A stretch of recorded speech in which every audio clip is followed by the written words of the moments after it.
Well, I've been waiting for someone to come out and put the pieces together and make sense out of it, because everything else hasn't made any sense. Donald Trump's selling nuclear codes to Saudi Arabia or maybe Russia. That's just stupid. There's what's the chance of that? What's the chance that any country would take that chance to screw with our nuclear codes?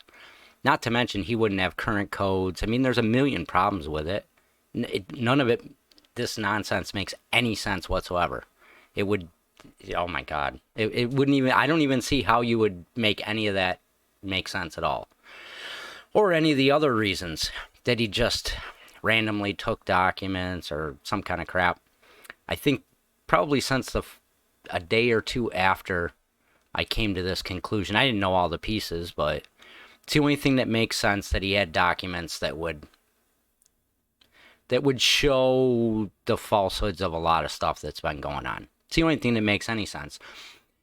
Especially when you say, why would Biden and those people, why would they take such a chance to violate things that are set in stone, you know?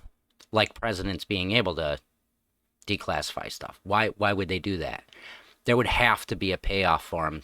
There's no way they would just do that. Same thing with Merrick Garland when he came out. He looked like a deer in the headlights. He looked like he was forced to do it. Just go back and watch it. You'll see. He absolutely looked like, man, I don't want to be here. So here you go. Jack Posobiec laid some of it out for you. Do you see the caveats of FISA and HCS, human intelligence control systems, some of the same type of caveats, intelligence classification caveats, markings that you would see with a FISA operation? Do you believe it's possible they could be going for those documents? I don't see how it's anything but that. If you just go through the history of this, remember, this all stemmed from a leak back in 21. So there was a leak from the archives and the folks that and it went to the usual suspects. And of course, the fake news and all the pundits jumped out and said, oh my God, Donald Trump has these classified documents. I am sure at that time, Donald Trump and the rest of the team that was there didn't have, no idea what the hell they were even talking about. So then it sounds like then they were cooperating, working through whatever was there. And then of course you've got the whole case that I'm very familiar with, which is, when the House Republicans who had reviewed many of these Russia hoax documents, who have said that they're all declassified. Trump said numerous times they were all declassified. I think he was very specific, late in 2020, that everything dealing with Russia hoax is absolutely declassified. And then lo and behold, a lot of people don't know this, but what we all assumed was going to be in the archives, because Trump had declassified this. This is what we had been led to believe. Then John Solomon, who you just had on earlier, I'm not sure if he spoke about this or not, but they go to the archives and of course, and then nothing's there.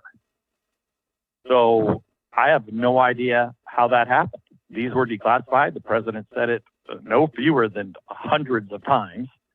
And these are of utmost importance to the American public for the malfeasance of the Department of Justice, the FBI, that dates back to the Obama-Biden administration, many of who are still in the new administration, the Biden administration today. So, and these are, at least the documents that I am familiar with that were not declassified, were, showed completely the whole story of how DOJ and the FBI, working with the Clinton team and the fake news, were able to manufacture and frame then a presidential candidate and later the president of the United States, using the most powerful tools that our intelligence agencies have. And that's why when I say, Jack, that we have slipped fully into banana republic realm, that's where we're at. Because look, remember, there was the leak, and this is how you can always rat these guys out, because they do that to themselves. So you had the leak of nuclear secrets. That's why they were there.